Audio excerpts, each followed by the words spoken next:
वास्तव में अगर हम वाकई में समाज, देश, दुनिया, धरती का भला चाहते हुए और विकास की युक्ति, गरीबी से मुक्ति, अगर इस कार्य योजना पर काम करना चाहते हैं, सभी का भला चाहते हैं, मतलब किसी एक विशेष का नहीं, जाति का नहीं, धर्म का नहीं, संप्रदाय का नहीं, समुदाय का नहीं, हम अगर सबका भला चाहते हैं, सबका, तो हमें एक वास्तव में महात्मा गांधी ने कहा था कि अगर इस देश को तरक्की के रास्ते पर ले जाना है तो उसकी जो तरक्की का मुख्य रास्ता है, मुख्य मार्ग, वो गाँव की गलियों से होकर गुजरता है।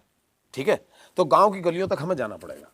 मैं इसमें किसान की बात नहीं कर रहा, वैसे कृषि प्रधान देश है, भारत में सभी लोग किसान हैं, बेशक वो भूल गए हैं। बहुत सारे ऐसे लोग हैं कि किसान के बेटे हैं लेकिन उन्होंने कोई किसानी करी नहीं, शहर में रहना सहना हो गया, उन्हें किसान एक अलग लगता है, अपने आप को अलग तबके का समझने लगे, लेकिन वो किसान के बेटे हैं और आज भी किसानी का ही खा रहे हैं।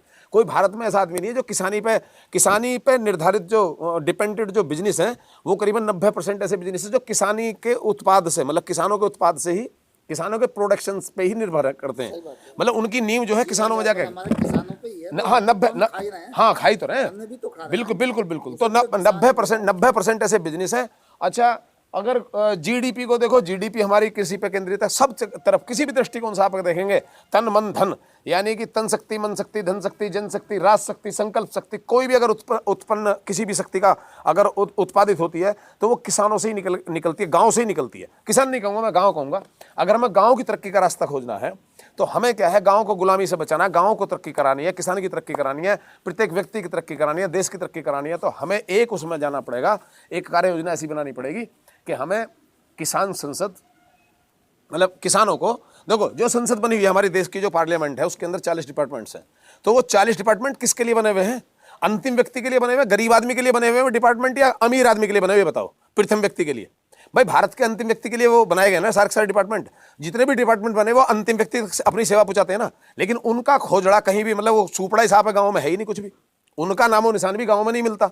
जितने भी तुम्हारे मंत्रालय हैं, वो मंत्रालय सारे तुम्हारे यही तो हैं भाई। जो मंत्रालय हैं, कार्यपालिका, विधायिका और न्यायपालिका, इनके द्वारा जितने भी संचालित जितने भी डिपार्टमेंट्स हैं, जिनके मंत्री होते हैं, कोई कृषि मंत्री है, कोई मतलब सिंचाई मंत्री है, और कोई कैसाई मंत्री है, वो मतलब एक तो जो भी मंत्रालय हैं, जितने भी डिपार्टमेंट्स हैं, सारे डिपार्टमेंट वो कायदे में अंतिम व्यक्ति की सुरक्षा के लिए ना, अंतिम व्यक्ति रहता है गाँव में। अंतिम का मेरा मतलब है सबसे गरीब व्यक्ति के लिए, गरीब आदमी की सुरक्षा के लिए तो संविधान लिखा गया, उसी का तो संरक्षण के लिए संविधान लिखा गया। संविधान की संरक्षा कहाँ से करनी है? हमें अंतिम व्यक्ति से करनी है ना। तो हमें क्या करना चाहिए, उनका जो भी चीज़ बनी है वो बड़े स्तर पर केंद्रित है और बड़े महानगरों में इम्प्लीमेंट है, लेकिन वो अंतिम व्यक्ति तक उसकी सुविधा नहीं पहुँच रही। तो हमें शुरुआत अंतिम व्यक्ति से करनी चाहिए ना। हमें क्या करना चाहिए, हमें किसी सरकार का मोहताज नहीं होना चाहिए और हमें किसी भी डिपार्टमेंट का मोहताज नहीं होना चाहिए। जब सरकार के अंदर इतनी अकल है कि हमारी संरक्षण के लिए, मैं गांव वालों से कह रहा हूँ, जो गांव के निवासी हैं, उसमें किसान या मजदूर की बात नहीं है, सभी की बात है, जो गांव से कनेक्ट हैं, जो जिनकी आत्मा गांव में बसती है, बेशक चाहे वो शहर में रह रहे हैं, लेकिन उनकी आत्मा जिनकी गांव में बसती है, और जो इस देश की तरक्की का रास्ता गांव की गलियों से होता हुआ गुजरता हुआ देखते हैं या उनका नजरिया ऐसा, मैं उन लोगों को एक संदेश ये देना चाहता हूँ कि वो ये माने कि गाँव में एक ऐसी व्यवस्था तैयार करी जाए, वे सारे डिपार्टमेंट्स और शहर में या उन डिपार्टमेंट के द्वारा एक खबर, मतलब जो डिपार्टमेंट अंतिम व्यक्ति की संरक्षण की तैयारी जो भी कर रहे हैं, उसकी सुरक्षा भाव से जो भी योजनाएं, कार्य योजनाएं बन रही हैं, वो गांव तक कैसे पहुंचे। तो एक तो उनके पैरेलल हमें गांव में 40 डिपार्टमेंट ही बना लेने चाहिए। कौन सा डिपार्टमेंट क्या कर रहा है उसका एक आदमी नियुक्त कर देना चाहिए कि भाई ये आदमी पूरे गाँव में इंफॉर्मेशन देगा, हमारे इस डिपार्टमेंट ने हमारे लिए ये करा है, इस डिपार्टमेंट ने ये करा है, इस डिपार्टमेंट ने ये करा है। और वहाँ पे एक बिल्कुल ग्राम व्यवस्था तंत्र कहो या उसे समाज व्यवस्था तंत्र कहो या उसे किसान व्यवस्था तंत्र कहो, एक व्यवस्था तंत्र ग्राम स्तर पर खड़ा करा जाए। उसके अंदर एक मानवीय भावनाओं को ध्यान में रखते हुए तो हमें एक किसान रसोई की स्थापना करनी चाहिए, या ग्राम रसोई की स्थापना करनी चाहिए, या सामाजिक रसोई की स्थापना करनी चाहिए, जिससे कि कोई भी गाँव का व्यक्ति मतलब किसी भी हाल में भूखा ना मरे, भूखा ना सोवे। प्रत्येक व्यक्ति उस रसोई में बिल्कुल अधिकार से अपनी रसोई समझ के उसके अंदर आ सके, प्रविष्ट हो सके और खा के वापस जाके सो जावे। एक तो ये भावना होनी चाहिए। रसोई का तो ये काम हो गया, बस यहाँ खत्म है, इससे फालतू मैं कुछ नहीं कहना चाहूँगा। अब आ जाओ दूसरी उस पर, एक किसान सेना, समाज सेना, या मतलब एक गाँव सेना बने। तो किसान सेना उसका नाम रख लीजिए, किसान सेना सबसे बढ़िया है।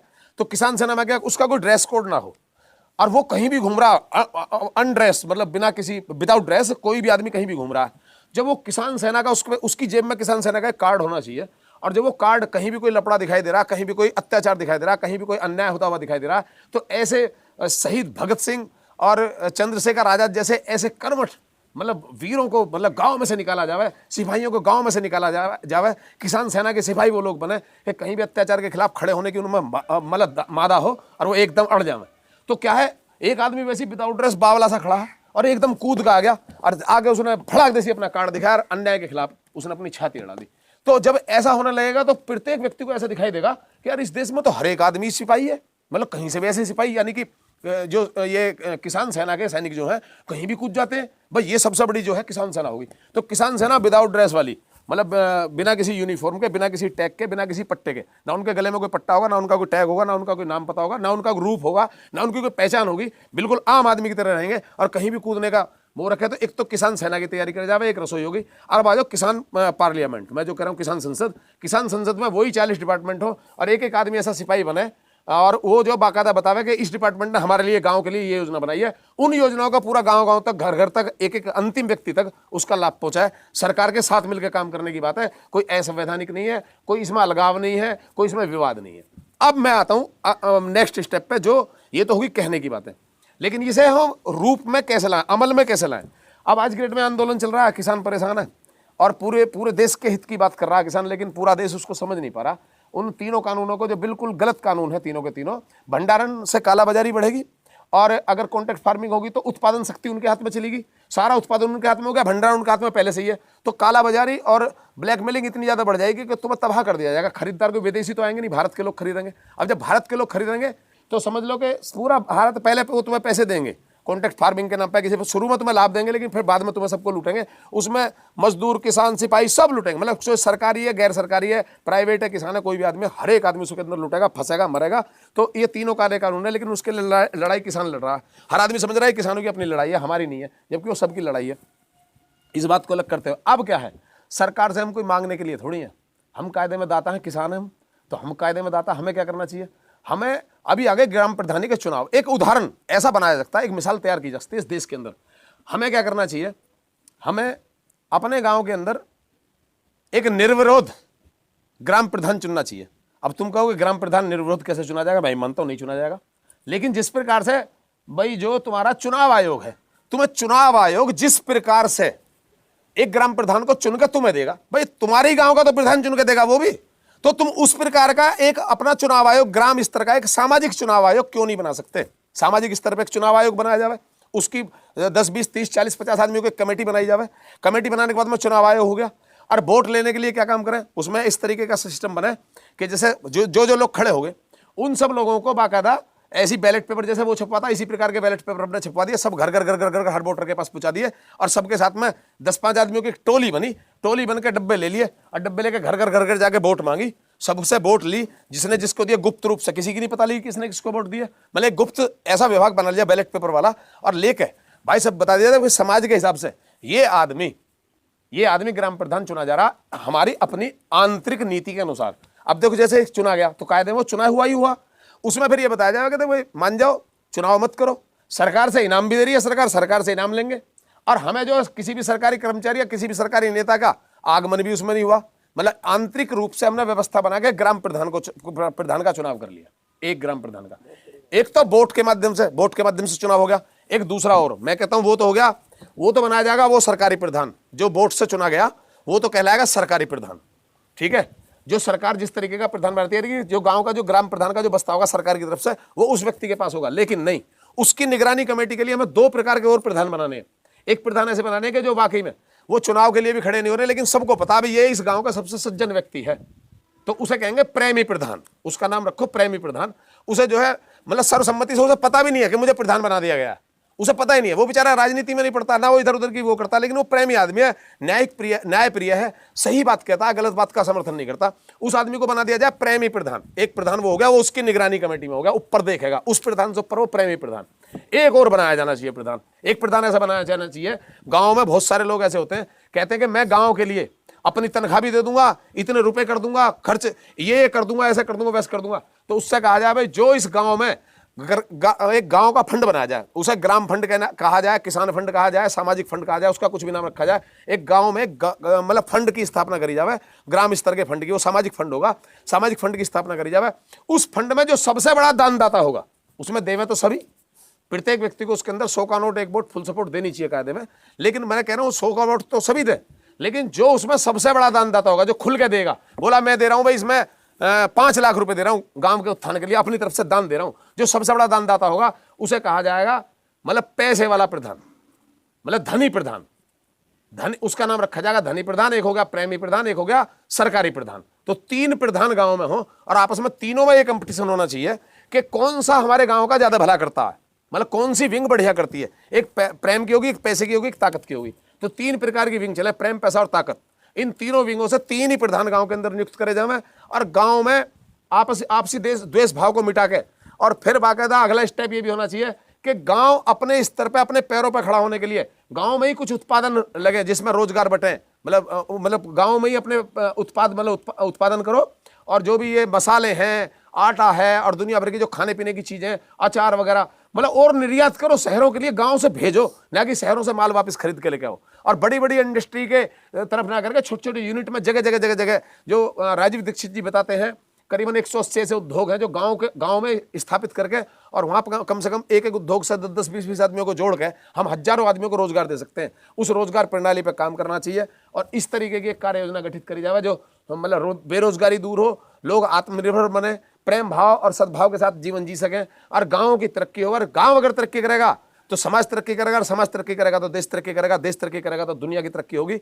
और आपस में एक प्रेम सद्भाव का संदेश पूरे विश्व में जाएगा। और भारत में और आज की डेट में इस प्रकार की एक कार्य योजना बना के खड़ी करके दिखा देना चाहिए। इसी के बाद मैं अपनी बात को विराम देता हूं। जय हिंद, जय भारत, जय जवान, जय किसान और जय संविधान।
सबसे पहले बताऊंगा क्राउड फंडिंग के बारे में। सबसे पहले जान लीजिए कि क्राउड फंडिंग होती क्या है।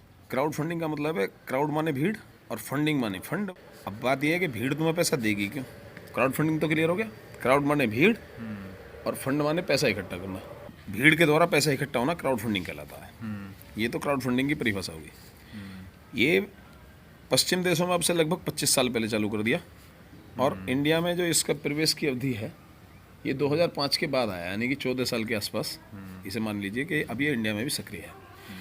इंडिया में आज की डेट में सैकड़ों प्लेटफॉर्म है जो क्राउड फंडिंग करा रहे हैं। इसका मेन उद्देश्य क्या होता है कि लोग, जैसे बहुत से लोग इस तरीके के होते हैं कि उन पर कोई प्रॉपर्टी नहीं होती ऐड करने के लिए अगर बैंक से लोन लेने के लिए जाते हैं, या मतलब उन पर कोई सरकारी जमानती नहीं होता, या उनकी बैकग्राउंड मजबूत नहीं होती, तो ऐसी स्थिति में क्या होता है कि बैंक तो उन्हें लोन देगा नहीं, बैंक को चाहिए प्रोफाइल, यानी कि उनकी मजबूत प्रोफाइल नहीं होती, उस प्रकार की सामाजिक साख नहीं होती। उसमें सबसे बड़ी दिक्कत आ जाती है उसकी कि सामाजिक साख या जमानत ना होने की वजह से, या उनकी प्रोफाइल मजबूत ना होने की वजह से बैंक उन्हें लोन नहीं करते। और समाज में अगर उन्हें कोई उधार दे तो किस बात पे दे, मतलब ना उन पर कोई प्रॉपर्टी है, जो चीज़ जो बैंक के सामने है वही समाज के सामने, तो समाज में उन्हें उधार भी नहीं मिल पाता। लेकिन उनके पास में बहुत से परफेक्ट वो होते हैं, मतलब बिल्कुल एकदम से परफेक्ट, वो अपनी जो एक डिजाइनिंग होती है, उनके पास एक परफेक्ट डिजाइनिंग होती है जिससे वो सक्सेस हो सकते हैं। तो ऐसे लोग क्या करते हैं, ये क्राउड फंडिंग के माध्यम से ऐसे प्लेटफॉर्म से अपने लिए पैसा जुटा लेते हैं। तो वो बताते हैं कि भाई हम ऐसा कुछ करना चाहते हैं, लेकिन हमारे पास जमानत के लिए देने के लिए कुछ है नहीं, और हमें जो है इतना रुपया चाहिए, और हम इस तरीके से कामयाब हो जाएंगे अपने प्रोजेक्ट को। जो क्राउड फंडिंग प्लेटफॉर्म्स हमारे यहाँ है इंडिया, मैंने बताया सैकड़ों हैं, तो उनमें उनके सामने रखा जाता है। अगर क्राउड फंडिंग प्लेटफॉर्म को तुम्हारा प्रोजेक्ट यदि पसंद आ जाता तो वो तुम्हें पैसा दे देते हैं, वो फंड कर देते हैं। अब फंड करते हैं, इसमें क्राउड फंडिंग में 3 प्रकार हैं। 3 प्रकार की क्राउड फंडिंग के अंदर जो फंडिंग होती है वो 3 प्रकार के लोग इसे फंड करते हैं। मतलब या ये मान लीजिए कि 3 प्रकार से हम क्राउड फंडिंग प्लेटफॉर्म से 3 प्रकार से पैसा उठा सकते हैं। नंबर 1 तो दान, मतलब ये दान ऐसा मान लो कि जो दे दिया सो दे दिया, कोई इसमें रिफंडेबल नहीं है। आप अपने प्रोजेक्ट को ऐसा इतना इमोशनल बना के पेश करें कि ऐसा लगे कि यार इसमें मतलब समाज हित के लिए, राष्ट्र हित के लिए, देश हित के लिए, मतलब इसे जो हम दान कर देते हैं, चाहे इसका परिणाम कुछ भी हो, लेकिन हम इसमें दान दे देते हैं, छोड़ो कोई दिक्कत नहीं है, सही और गलत को ये जाना है, ठीक है। तो उसमें किसी समाज में किसी मानवीय भावना के साथ आप खेल जाओ और आप जो है क्राउड फंडिंग वहाँ से उठा लो। अगर आपके पास में कोई भी ऐसा इशू है कि जो समाज, देश, दुनिया, धरती के हित के लिए है, आप अपना प्रोजेक्ट ऐसा पेश करोगे भाई, मतलब इससे हमारा ये भला होगा, समाज का एक बड़ी कम्युनिटी को ये लाभ होगा। तो कुल मिला के इमोशनल रूप से जितना भी पैसा लिया जाता है वो दान के रूप में देते हैं। उन्हें कोई पैसा देने के बाद उन्हें कोई वापसी की आवश्यकता नहीं होती, ना उसमें कुछ मतलब देना लेना पड़ता। तो एक तो हो गया दान का प्रकार। क्राउड फंडिंग में 3 प्रकार है, तो एक तो दान का प्रकार हो गया। दूसरा है, दान के बाद में आता है रिवार्ड फंडिंग। उसमें क्या, पुरस्कार फंडिंग, रिवार्ड्स देते हैं, इसमें हम पुरस्कार देते हैं। हम कहते हैं कि यदि आप हमारे प्रोजेक्ट में इस प्रकार से आप मदद कर दें हमारी, मान लीजिए सपोज करो मैं कोई ई बुक लिखना चाह रहा हूँ, या मैं कोई पुस्तक प्रकाशित कराना चाहता हूँ, मेरा मैनुअली ही कुछ लिखा हुआ डाटा है और मैं उसे प्रकाशित कराना चाहता हूँ, तो मैं उसमें क्या कहूँगा कि पहले आप मेरी पुस्तक छपवा दो और मैं आपको इसकी 10 प्रति, जबकि आपने मुझे मात्र 1000 रुपये दिए या आपने मुझे 2000 रुपये की मदद करी, तो 2000 रुपये के हिसाब से मेरी किताब जब छप के तैयार हो रही है तो उसकी कीमत है 500 रुपये या 600 रुपये या 800 रुपये, ठीक है, या 1000 रुपये। मतलब मेरी एक किताब की 1000 रुपये कीमत है, या मेरी एक किताब की 500 रुपये कीमत है, और मैं आपको जो है इसमें 10 किताब आपको मेरी तरफ से कॉम्प्लीमेंट्री गिफ्ट रहेगा, आपके पास में रिवार्ड्स रहेगा कि आपने क्योंकि मेरी पहले मदद कर दी थी, किताब के छपने से पहले आपने मेरी बात पर विश्वास किया, तो मैं आपको 10 किताब दे दूंगा। ऐसी मान लिया मैं ई बुक लिखना चाहता हूँ, मेरे प्रोजेक्ट में 5 लाख रुपये लगने हैं, और उसे पब्लिश करने के लिए, ई बुक को पब्लिश करने के लिए, या मैं ऑडियो बुक बना रहा हूँ उसमें मेरे इतने पैसे लग रहे हैं, या मैं कोई ऐसा सॉफ्टवेयर देना चाहता हूँ, कोई ऐप डिजाइन करके मार्केट में उतारना चाहता हूँ जो मार्केट में बिकेगा, तो औरों के लिए तो सेल में है, मतलब मार्केट प्राइस पे है, और हम आपको जो है 10 आईडी से मतलब उसे इंस्टॉल करने का, या 10 आईडी से आपको फ्री करने का, मतलब मैं आपको इतना दे दूंगा कि जितना पैसा लगा रहा हूँ उसका गुणात्मकता में आपको मिल जाएगा, मैं इतना रिवार्ड आप उसमें वापस कर दूंगा, आपको पुरस्कार के रूप में इतना कुछ दे दूंगा। तो जो भी मैं अपना प्रोजेक्ट तुम्हारे सामने पेश कर रहा हूँ उसमें मतलब रिवार्ड का मैं सामाजिक सम्मान आपको दे दूंगा, मतलब जो भी कुछ है रिवार्ड्स रखे जाते हैं तरह तरह के, उसमें आप बहुत प्रकार के रिवार्ड्स बना सकते हैं कि भाई हम ये आपको पुरस्कार के रूप में ये दे देंगे यदि आपने हमारी मदद करी और हम इस प्रोजेक्ट में कामयाब हुए, तो फेल हो गए तो हम आपको कुछ भी नहीं देंगे। दूसरी कंडीशन ये होगी, ये रिवार्ड फंडिंग कहलाती है। तीसरी फंडिंग जो है वो है शेयरिंग फंडिंग, मतलब इसमें एक तरीके की भागीदारी है, और उसमें क्या है कि ये जो तुम्हारे पार्टनर्स होते हैं वो बाकायदा एक कंडीशन पर लगाते हैं कि भाई ठीक है हम इतना पैसा तुम्हें दे रहे हैं, ये भी क्राउड फंडिंग ही कहलाती है कि इतना पैसा हम तुम्हारे बिजनेस में लगा रहे हैं, तुम्हारे प्रोजेक्ट में इतना पैसा लगा रहे हैं और इसके बदले आप हमें बताओ क्या दोगे, तो या इसमें हमारी कितनी भागीदारी रहेगी। तो वो पार्टनरशिप कह लो, शेयरिंग कह लो, उसे एक प्रकार से शेयर फंडिंग कह सकते हैं। तो ये 3 प्रकार की क्राउड फंडिंग होती है। इस तीसरी फंडिंग में मतलब हमें कुछ उसके बदले जो कुछ रिटर्न्स देने पड़ते हैं, मतलब कुछ वादा करा जाता है, कुछ रिटर्न्स उसे हम पूरा करते हैं, मतलब कि ये इस कंडीशन पे हम आपका पैसा ले रहे हैं, इसके बदले हम आपको ये रिटर्न्स कर देंगे। तो तीसरी कंडीशन ये है। तो 3 प्रकार की क्राउड फंडिंग होती है। अब ये तीनों के तीनों ही लीगल हैं। ये जो क्राउड फंडिंग का तरीका है आज की डेट में भारत के अंदर बहुत ही पॉपुलर होता चला जा रहा है, क्योंकि अगर हम कहीं से भी किसी अन्य तरीक़ों से अगर हम इन्वेस्टमेंट लेते हैं, तो चाहे वो बैंक से लें, चाहे हम एंजल इन्वेस्टर से लें या किसी रिश्तेदार से कर्ज के रूप में लें, तो उनका काफ़ी होल्ड हो जाता है हमारे बिजनेस पे। यदि हम क्राउड फंडिंग से कोई फंड रेज़ करते हैं तो किसी हद तक मतलब जो क्राउड फंडर्स होते हैं वो किसी भी प्रकार का तुम्हारे जीवन में इंटरफेयर नहीं करते, तुम्हारे बिजनेस में इंटरफेयर नहीं करते, तुम्हें किसी प्रकार से टॉर्चर नहीं करते, और तुम स्वतंत्र विचारधारा के साथ में, स्वतंत्रता के साथ में और बड़े ही आनंद के साथ तुम अपने बिजनेस को ग्रो कर सकते हो। और जब वो तुम्हारा बिजनेस आगे बढ़ जाता है तो जो मैंने बताया था इक्विटी बेस क्राउड फंडिंग, तीसरा जो बताया था, मतलब उसमें उन्हें कुछ लाभ मिल जाता है। अगर जो रिवॉर्ड्स बेस है तो उसमें तुम्हारी इच्छा है कि तुम रिवॉर्ड्स कितना दो, और जो ये डोनेशन बेस जो है उसमें तो बिल्कुल तुम स्वतंत्र हो, तुम्हें कुछ वापस देने की आवश्यकता ही नहीं है। तो ये तुम्हारा तीनों प्रकार की क्राउड फंडिंग हो गया। अभी आहिस्ता आहिस्ता जैसे भारत में मैं बता चुका हूँ कि भारत में बहुत अच्छे तरीके से बढ़ता चला जा रहा है। तो हमने इन सब चीज़ों को ध्यान में रखते हुए हमने भी अपनी जो प्लानिंग की है, जो हम एक ये प्लेटफॉर्म जो डेवलप कर रहे हैं, इसका मेन उद्देश्य क्राउड फंडिंग प्लेटफॉर्म का ही रूप ले लेना है, लोगों की मदद करने के लिए। जो भी सपनीले लोग हैं जिन्हें कहीं से फंड नहीं मिलता, हम उन्हें यहाँ से फंड मतलब रेज करा सकते हैं, फंड की व्यवस्था करा सकते हैं। मतलब डोनर ज़्यादा होंगे या फंड राइजर्स ज़्यादा होंगे, अगर ये दोनों में से पूछा जाए तो भाई डोनर कम होंगे और फंड राइजर्स ज़्यादा होंगे। अब सवाल अगला उठ के आता है, अब अगला सवाल निकलता है। अगला सवाल ये निकलता है कि तुम्हें लोग फंड क्यों देंगे। हमने उन्हें 3 लाभ बता दिए, ठीक है। 3 प्रकार की क्राउड फंडिंग यहाँ चल रही है।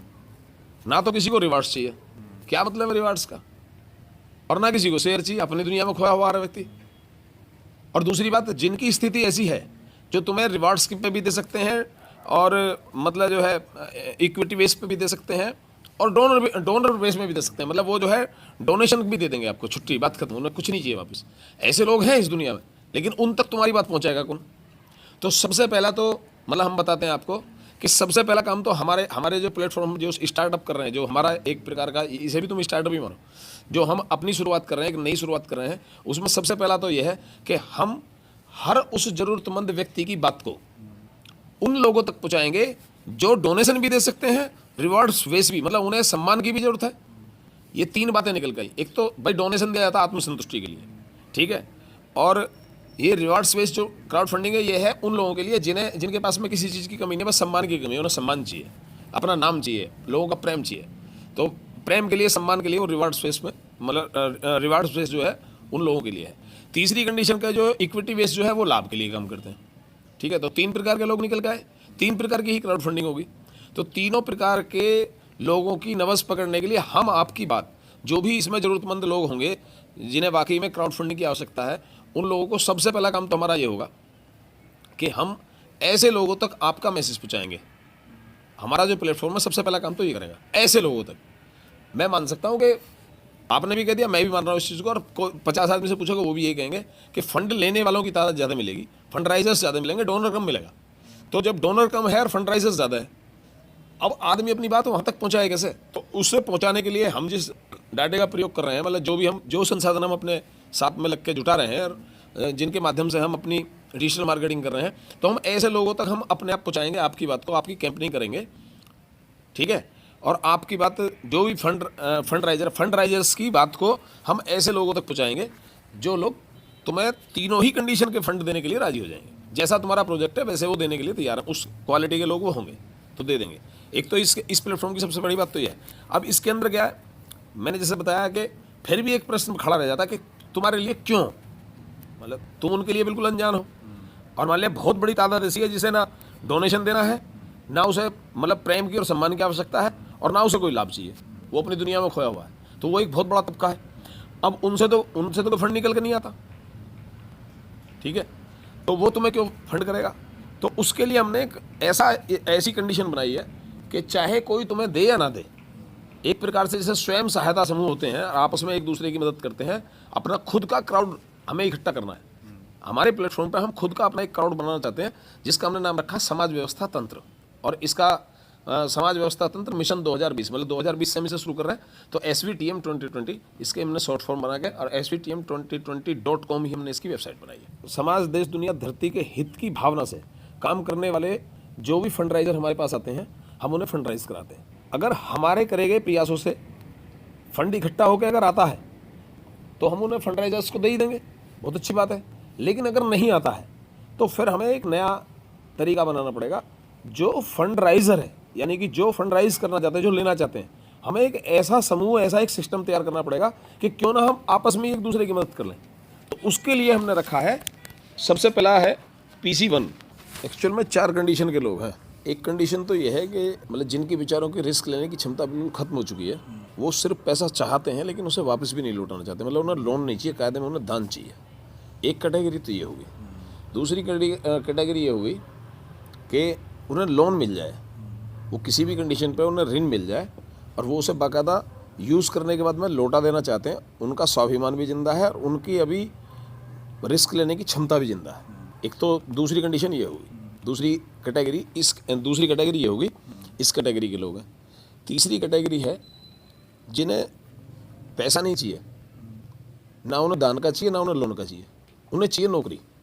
मेहनत करें, मेहनत उनसे कैसी भी करा लो, लेकिन एक वाजिब दरों पर उन्हें एक नौकरी चाहिए। चौथी कैटेगरी ये होगी, वो तीसरी कैटेगरी ये होगी। और चौथी कैटेगरी ये होगी कि ना तो उन्हें दान में पैसे चाहिए, ना उन्हें लोन चाहिए, ना उन्हें नौकरी चाहिए। उनके पास ईश्वर का दिया हुआ बहुत कुछ है, सब कुछ उनके पास है, और वो पैसा लगा के पैसा कमाना चाहते हैं। तो हमारे पास होगी 4 कैटेगरी के लोग। तो हमने इसके लिए PC1, PC2, PC3, PC4 हमने इसके लिए 4 क्लब बनाए। PC1 में क्या है कि जो लोग दान में पैसा लेना चाहते हैं तो वो अपना प्रोजेक्ट हमें देंगे, हम उनकी कैंपेनिंग करेंगे, और कैंपेनिंग करने के बाद में ऐसे लोगों तक उनका मैसेज पहुंचाएंगे जो लोग उनकी मदद कर सकें। वो काम हमारा होगा, और वहाँ से जो भी कलेक्शन आएगा उन्हें हम सीधा उन्हें प्रोवाइड करा देंगे। जो क्राउड फंडिंग प्लेटफॉर्म में जो हमारी कैंपेनिंग चलेंगी, कैंपेनिंग के माध्यम से जो भी पैसा आएगा वो उन लोगों को दे देंगे जिन लोगों को सिर्फ जिनके अंदर कोई ऐसी क्षमता नहीं है रिस्क लेने की कि वो लोन ले सके, लोन वापस कर सके। तो उन्हें हम दान के रूप में पैसा देंगे, वो कहीं से भी दें, कैसे भी दें, मतलब, लेकिन उसकी दान की व्यवस्था बनाएंगे, दान की व्यवस्था बना के उसको देके उसकी छुट्टी कर देंगे। उसके लिए तो ये हो गया। दूसरी कंडीशन के लोग, जो लोग लोन चाहते हैं, जिन्हें ऋण चाहिए, तो जो हमारा क्राउड फंड, ये हमारा खुद का अपना जो प्लेटफॉर्म है, यहाँ से हम जो पैसा इकट्ठा कर रहे हैं, या हम चाहे रिवार्ड बेस क्राउड फंडिंग करें और चाहे इक्विटी बेस करें। भाई डोनर बेस तो उन पे चला गया जिन लोगों के अंदर कोई रिस्क लेने की क्षमता नहीं है, जो बिल्कुल टूट चुके हैं और मतलब अभी भी जीने की इच्छा है लेकिन रिस्क लेने की कोई उनकी क्षमता नहीं है।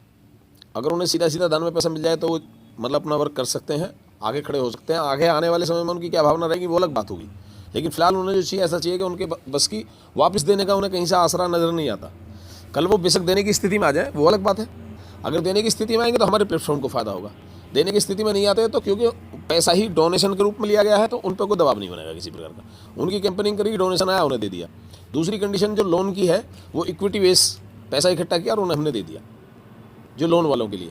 अब बात आती है तीसरी कंडीशन जो मैंने बताई थी, नौकरी करने वालों के लिए। एक बहुत बड़ा तबका है जो नौकरी करना चाहता है, तो हमने उसके लिए नौकरी का इसके अंदर ऑप्शन रखा है कि जो लोग हमारे इस प्रोजेक्ट की मार्केटिंग करेंगे, तो उसमें हमने एक टारगेट रख देंगे हम कि अगर 1 महीने के अंदर वो हमें 15 ज्वाइनिंग देता है तो हम उसे 10,000 रुपये की फिक्स सैलरी और प्लस इस टोटल मार्केटिंग प्लान से जो भी लाभ है वो लाभ तो उसे मिलेंगे, साथ में 10,000 रुपये की फिक्स सैलरी प्लस इंसेंटिव और दे देंगे। तो इसमें हमने नौकरी को भी जोड़ा है। चौथी कंडीशन जो आती है कि जिनके पास में बेतुका धन है या प्राकृतिक रूप से वो बिल्कुल संपन्न है और अपने पैसे का यूटिलाइज करके वो सीधा उस पर ब्याज कमाना चाहते हैं, तो उनके लिए हमने एक चौथा ऑप्शन रखा ब्याज का, PC4। ये partnership club 1, partnership club 2, partnership club 3, partnership club 4 हो गया। ठीक है, तो चौथे में हम क्या कर रहे हैं, अभी हमने सीधा 36% का ब्याज रखा है, वार्षिक 36% का ब्याज रखा है, यानी कि 3 रुपये सैकड़ा पर मंथ के हिसाब से हम उन्हें ब्याज देते रहेंगे। लेकिन क्लोजिंग चारों ही कंडीशन में जो क्लोजिंग रखेंगे वो हम मार्च क्लोजिंग रखेंगे, चारों का जो हिसाब लेके लगा। तो पहले वाले PC1 में व्यक्ति बराबर का भागीदार होगा नफे नुकसान में, और उसकी जो क्राउड फंडिंग, जो डोनेशन बेस्ड जो क्राउड फंडिंग होगी वो सीधी सीधी उसके लिए चली जाएगी। ठीक है। दूसरी कंडीशन में अगर नफे में जाएगा, यानी कि उसके सपने के आधार पर अगर जो मतलब जो जिस भावना से वो हमारे साथ जुड़ा है, अगर जिस भावना से वो हमारे साथ जुड़े हैं, अगर उसके आधार पर कुछ अर्निंग होती है तो वो उसे पहुंचेगा, वरना उनकी जो जमा लगी है वो जमा बिल्कुल पूरी तरीके से सुरक्षित है। दूसरी कंडीशन ये होगी। तीसरी कंडीशन ये होगी, जो नौकरी के लिए जुड़ना चाहेंगे वो इसकी मार्केटिंग करेंगे, हमारे इस मार्केटिंग प्लान की वो मार्केटिंग करेंगे, दूसरे लोगों को भी लाभ पहुँचाएंगे, खुद भी लाभ कमाएंगे। उसमें टारगेट वेस्ट उनकी जो सैलरी मिनिमम हमने 10,000 रुपये प्लस इंसेंटिव हमने रखा है। तो तीसरा कंडीशन ये होगी। चौथी कंडीशन ये होगी कि उन्हें सीधा सीधा मतलब ब्याज उन्हें मिलता रहेगा और वो अपनी जगह पर शांत स्थिति में बने रहेंगे। तो 4 कंडीशन हमने इसमें इन्वेस्टमेंट प्लान में हमारे 4 कंडीशंस होगी। ये PC1, PC2, PC3, PC4 जो हो गया, ये हमारा प्लान ए हो गया। अब आते हैं प्लान बी पे। प्लान बी पे कोई भी व्यक्ति जब हमसे जुड़ेगा तो और लोगों को भी जोड़ेगा। जैसा कि हम डिस्कशन कर ही चुके हैं कि भाई दुनिया परेशान है, सबको एक ऐसे प्लेटफॉर्म की आवश्यकता है जैसा प्लेटफॉर्म डिजाइन कर रहे हैं। तो इस प्लेटफॉर्म में और लोगों को वो लेकर आएगा। तो जब वो किन्हीं और लोगों को लेकर आते हैं तो इसमें हम थोड़ा सा MLM को शामिल कर रहे हैं। मतलब इसमें मल्टी लेवल मार्केटिंग की पावर का इस्तेमाल करते हुए हम एक उसका नेटवर्क ऐसा बनाएंगे कि उसके डाउन लेग में जो भी व्यक्ति आएगा वो उसके डाउन लेग में जुड़ जाएगा। तो एक व्यक्ति को 2 लोगों को स्पॉन्सर करना जरूरी है। किसी भी कंडीशन में चारों मतलब उपरोक्त चारों प्लानों में किसी भी प्रकार का लाभ लेने के लिए उसको अपनी डाउन लेग में 2 लोगों को स्पॉन्सर करना जरूरी है। और 2 के बाद में तीसरा हो जाएगा, वो स्पिल ओवर जाएगा। तो इसमें जैसे ही उसके डाउन लेग में 100 लोग हो जाते हैं तो हम उसे 10,000 रुपये गैर जमानती और बेब्याजे 10,000 रुपये देने के लिए हम बाध्य हो जाते हैं। जैसे ही उसकी डाउन लेग में, उसमें कंडीशन ये नहीं है कि लेग बैलेंसिंग नहीं रखी हमने, केवल 2 को स्पॉन्सर करना जरूरी है। 2 के बाद में चाहे वो सिंगल लेग में उसके हो जाए 100 और चाहे वो दोनों लेगों में 100 हो जाए, और किसी भी प्रकार से आड़ा तिरछा किसी प्रकार का भी उसका नेटवर्क चला, हमें कोई बाउंडेशन नहीं है। लेकिन जो स्पिल ओवर जाएगा, स्पिल ओवर की हमने कंडीशन बनाई है टॉप टू बॉटम और लेफ्ट टू राइट। मतलब स्पिल उसके आधार पर नहीं लगेगा, उसकी इच्छा से नहीं लगेगा। स्पिल हमारी कंपनी के नियम के अनुसार लगेगा, हमारे प्लेटफॉर्म के नियम के अनुसार लगेगा। टॉप टू बॉटम और लेफ्ट टू राइट जाएगा। तो हमारा जो है ये top to bottom left right लगेगा। जैसे ही नेटवर्क में 100 लोग इकट्ठे हो जाते हैं तो उसको हम 10,000 रुपये देने के लिए, मतलब कंपनी के द्वारा 10,000 रुपये से गैर जमानती बेब्याजे 10,000 रुपये देने के लिए बाध्य हो जाते हैं। जैसे ही 200 लोग हो जाते हैं तो 20,000, यानी कि प्रति सैकड़ा 10,000 रुपये देने के लिए हम लोग बाध्य हो जाते हैं। और इस पर 1 लाख पे कैपिंग है। मतलब हम उसे जो देंगे पहली बार में मैक्सिमम जो हम उसे दे सकते हैं वो 1 लाख रुपये दे सकते हैं। अगर वो 1 लाख रुपये टाइम से लौटा देते तो फिर उसे 2 लाख रुपये दे के देखेंगे। अगर वो 2 लाख भी टाइम पे आ जाता तो फिर उसे 5 लाख दे सकते हैं। और फिर 5 लाख टाइम पे आ जाते तो उसे हम 10 लाख रुपये दे सकते हैं। ये प्लान बी हो गया। अब आते हैं प्लान सी पे। प्लान सी में मंथली क्लोजिंग होगी। हर मंथ की ज्वाइनिंग मतलब अलग अलग काउंट होगी। जो पिछले मंथ तुमने काम किया वो गल गया। अगले हर नए महीने से नए सिरे से आपको काम शुरू करना पड़ेगा। इसकी कुछ कंडीशंस हैं। इसमें मंथली क्लोजिंग होगी, हर मंथ की ज्वाइनिंग अलग अलग काउंट होगी। पिछले महीने का करा हुआ काम आपका गल जाएगा, उस पर जो आपको इंसेंटिव मिलने हैं वो मिल जाएंगे, और फिर नए सिरे से आप मतलब वर्क करेंगे। तो इसमें कंडीशन ये है। चलिए अब आते हैं प्लान सी पे। प्लान सी के अनुसार मंथली क्लोजिंग होगी। जो पिछले महीने का काम है आपका वो गल जाएगा। पिछले महीने जो आपको इंसेंटिव जो भी तय हैं वो मिल जाएंगे और वो काम आपका ख़त्म हो जाएगा। महीने की हर पहली तारीख से आपका काम शुरू माना जाएगा। और इसके अंदर जो आप पहली ज्वाइनिंग कराते हैं उस पर आपको इंसेंटिव मिलते हैं 100 रुपये। दूसरी ज्वाइनिंग कराते हैं तो फिर आपकी ज्वाइनिंग होगी 2, और दोनों पे मिलेंगे 200 रुपये, यानी कि 400 रुपये। तीसरी ज्वाइनिंग आप कराते हैं तो तीनों ही ज्वाइनिंग पर आपको मिलेंगे 300 रुपये, यानी कि 900 रुपये। चौथी ज्वाइनिंग आप कराते हैं तो चौथी ज्वाइनिंग पर आपको मिलेंगे 400 रुपये, यानी कि 4 रुपये 400 रुपये, यानी कि 1600 रुपये। पाँचवीं ज्वाइनिंग पे मिलेंगे आपको 500 रुपये। और छठी ज्वाइनिंग से लेकर आखिर तक जितनी भी आप ज्वाइनिंग कराएंगे हर एक ज्वाइनिंग पे 500 रुपये मिलते चले जाएंगे। तो महीने में आप जितनी भी ज्वाइनिंग कराते हैं 6 से लेकर अनंत तक, प्रत्येक ज्वाइनिंग पर आपको 500 रुपये मिलते चले जाएंगे। चलिए अब आते हैं रिवार्ड्स पे। तो रिवार्ड्स में हमने रखा है स्वयं व स्वयं के साथियों के साथ मिलके 1 महीने में जो भी व्यक्ति 100 ज्वाइनिंग कर लेता है उसे हम देते हैं 10,000 रुपये मूल्य का एक एंड्रॉयड फ़ोन। जो लोग स्वयं के साथियों के साथ मिलकर, यानी कि अपने पूरे नेटवर्क के साथ मिलकर सबकी सहायता से अगर 1 महीने के अंदर 200 लोगों की नेटवर्थ बना देता है तो हम उसे देते हैं एक लैपटॉप। और जो लोग 1 महीने के अंदर अपने नेटवर्क के साथ मिलके जो 500 लोगों को स्पॉन्सर कर देते हैं, नेटवर्थ 500 लोगों की हो जाती है, तो हम उसे देते हैं एक बाइक। और जो लोग 1 महीने के अंदर स्वयं के नेटवर्क के साथ मिलके काम करके अगर 1000 लोगों को स्पॉन्सर कर देते हैं तो हम उसे देते हैं कार। अच्छा, इस कार के साथ साथ ही हमारे सामाजिक उपभोक्ता भंडार की ब्रांच मैनेजर के रूप में नियुक्ति हो जाती है और अच्छे वेतन के साथ साथ अच्छे इंसेंटिव उसे मिलने शुरू हो जाते हैं। ये है हमारे रिवार्ड्स। चलिए अब आते हैं कुछ मुख्य विशेषताओं पे। सबसे पहली विशेषता, देखो सबके जीवन में कहीं ना कहीं परेशान व्यक्तियों की एक कतार खड़ी है। उसे चारों तरफ परेशान व्यक्ति दिखाई देते हैं और हर व्यक्ति के दिल में ऐसी भावना पैदा होती है कि मैं इसकी कुछ मदद कर पाऊँ। तो सबसे पहला तो ये रहेगा कि जो भी व्यक्ति हमारे PC1, PC2, PC3, PC4 किसी भी क्लब के माध्यम से और वो हमारे साथ में इस प्लेटफॉर्म से जुड़ जाता है, तो वो किसी भी परेशान व्यक्ति, चाहे मतलब वो हमारे प्लेटफॉर्म का चाहे वो मेंबर है या नहीं है, इस बात से कोई लेना देना नहीं है, लेकिन वो किसी की भी हमसे कैंपेनिंग करा सकता है। किसी की भी कोई गंभीर समस्या है और उसे वास्तव में उसके पास में कोई अच्छा सपनीला कोई प्रोजेक्ट है, तो अपने प्रोजेक्ट की वो कैंपेनिंग हमारे माध्यम से करा सकता है। उस पर हमारे नियम शर्तों के अनुसार हम उसमें अपना काम करेंगे, वो उसे हमारे पास तक पहुँचा सकता है। किसी भी परेशान व्यक्ति को, किसी भी सपनीले व्यक्ति को, किसी भी ऐसे ही रचनात्मक व्यक्ति को जो कुछ जीवन में करना चाहते हैं लेकिन फंड की वजह से परेशान है, तो वो केवल अपनी आईडी से, केवल उसने खुद ज्वाइनिंग कर रखी है, लेकिन वो कितने भी लोगों को हमारे पास तक भेज के वो इस मतलब अपने दिल में जो सभी के में एक परेशानी होती है उस परेशानी से निजात पा सकता है। तो पहली विशेषता तो ये होगी। दूसरी विशेषता ये होगी, इनमें से किसी प्रकार की ज्वाइनिंग करने के बाद में हमारी जो समाज व्यवस्था तंत्र की तरफ से जो हमारी समाधान चले है, जिसमें हम 40 समस्याओं का समाधान प्रस्तुत करते हैं, जिसमें सब सामाजिक समस्याएं हैं, उन 40 समस्याओं के समाधान ये बहुत बुरी आवाज आएगी। दूसरा हमारे साथ ये, इसे खत्म हो जाने दिया जाए, ये घहेंगे बहुत बुरी तरह से आवा है ट्रेन की। चलिए अब बात करते हैं कुछ मुख्य विशेषताओं की।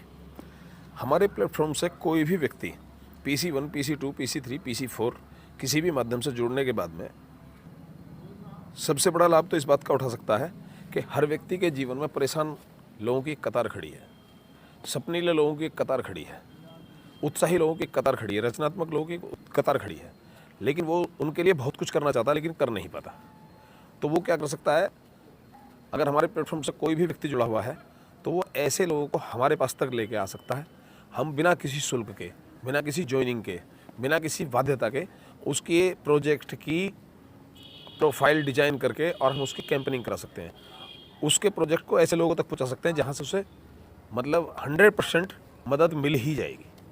ऐसे लोगों तक हम उसके प्रोजेक्ट को पहुंचा सकते हैं और हमारे प्लेटफॉर्म से जुड़े हुए व्यक्ति के लिए एक बहुत ही दिल में एक प्रकार की खुशी, शांति या आनंद की अनुभूति होगी कि भाई देखो, मैं एक ऐसे प्लेटफॉर्म से जुड़ा जहां से मैं आज स्वयं की दूसरे लोगों की भी मदद कर पा रहा हूँ। तो सबसे बड़ी विशेषता तो देखो ये होगी।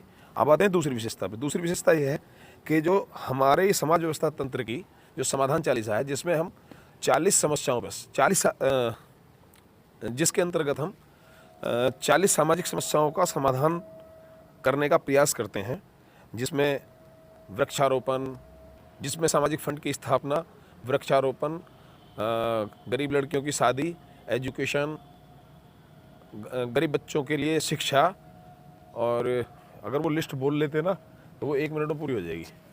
ले आएगा?